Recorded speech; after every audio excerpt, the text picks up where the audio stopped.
ಕಾಂಗ್ರೆಸ್ ಪಕ್ಷವು ನಿಜವಾದ ಹಿಂದುಳಿದ ವರ್ಗಗಳ ವಿರೋಧಿ. ಅಮಿತ್ ಶಾ ಸ್ಪಷ್ಟನೆ.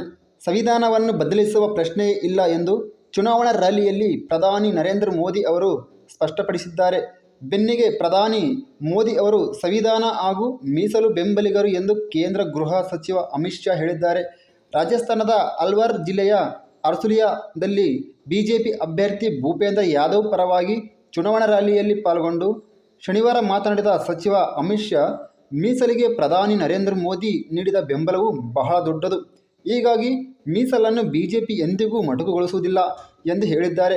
ದಲಿತರು, ಆದಿವಾಸಿಗಳು ಮತ್ತು ಹಿಂದುಳಿದ ವರ್ಗಗಳ ಮೀಸಲನ್ನು ಆಡಳಿತಾರೂಢ ಪಕ್ಷ ರದ್ದುಗೊಳಿಸಲಿದೆ ಎಂಬ ತಪ್ಪು ಕಲ್ಪನೆಯನ್ನು ಕಾಂಗ್ರೆಸ್ ಜನರಲ್ಲಿ ಬಿತ್ತುತ್ತಿದೆ. ಆದರೆ ಮೀಸಲಾತಿಗೆ ಸಂಬಂಧಿಸಿದ ವರದಿಯನ್ನು ಮೂಲೆಯಿಟ್ಟಿದ್ದ ಕಾಂಗ್ರೆಸ್ ಪಕ್ಷವು ಹಿಂದುಳಿದ ವರ್ಗಗಳ ನಿಜವಾದ ವಿರೋಧಿ ಎಂದು ಅಮಿತ್ ಶಾ ಅವರು ಆರೋಪಿಸಿದ್ದಾರೆ.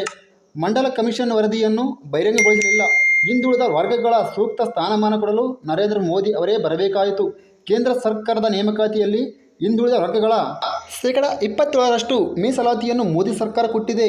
ರಾಮ ಮಂದಿರವನ್ನು ಬಿಜೆಪಿ ಚುನಾವಣಾ ವಿಚಾರವಾಗಿ ಬಳಸಿಕೊಳ್ಳುತ್ತಿದೆ ಎಂಬ ಕಾಂಗ್ರೆಸ್ ಟೀಕೆಗೆ ತಿರುಗೇಟು ಕೊಟ್ಟ ಅಮಿತ್ ಶಾ, ಕಳೆದ 70 ವರ್ಷಗಳಿಂದ ರಾಮ ಮಂದಿರ ನಿರ್ಮಾಣದ ವಿಷಯವನ್ನು ಕಾಂಗ್ರೆಸ್ ವಿಳಂಬ ಮಾಡುತ್ತಲೇ ಬಂದಿದೆ.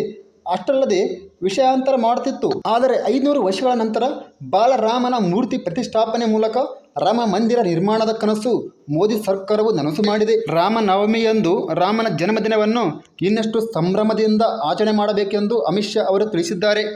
ಕಾಂಗ್ರೆಸ್ ನಾಯಕಿ ಸೋನಿಯಾ ಗಾಂಧಿ ಅವರು ಮಗನನ್ನು ಉಳಿಸಿ ಪ್ರಧಾನಿ ಮಾಡಿ, ಹೆಣ್ಣು ಮಕ್ಕಳನ್ನು ಉಳಿಸಿ ಅವರಿಗೆ ಶಿಕ್ಷಣ ಕೊಡಿ ಎಂದು ಪ್ರಧಾನಿ ನರೇಂದ್ರ ಮೋದಿ ಅವರು ಹೇಳುತ್ತಾರೆ.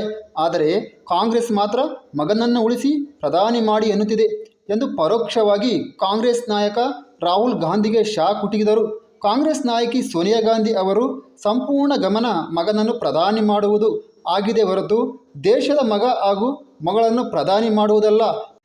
20 ಬಾರಿ ರಾಜಕೀಯವಾಗಿ ಮೇಲಕ್ಕೆ ಎತ್ತಲು ಪ್ರಯತ್ನ ಪಟ್ಟರೂ ಅಷ್ಟು ಬಾರಿ ವಿಫಲರಾಗಿದ್ದಾರೆ ರಾಹುಲ್ ಭಾವ ಎಂದು ಅಮಿತ್ ಶಾ ಅವರು ಲೇವಡಿ ಮಾಡಿದ್ದಾರೆ. ಕೇಂದ್ರ ಗೃಹ ಮಂತ್ರಿ ಅಮಿತ್ ಶಾ ಅವರು ಕಾಂಗ್ರೆಸ್ ಪಕ್ಷದ ಮೀಸಲಾತಿ ವಿಷಯ ಹಾಗೂ ಕುಟುಂಬ ರಾಜಕೀಯ ವಿರುದ್ಧ ಮುಗಿಬಿದ್ದಿದ್ದಾರೆ.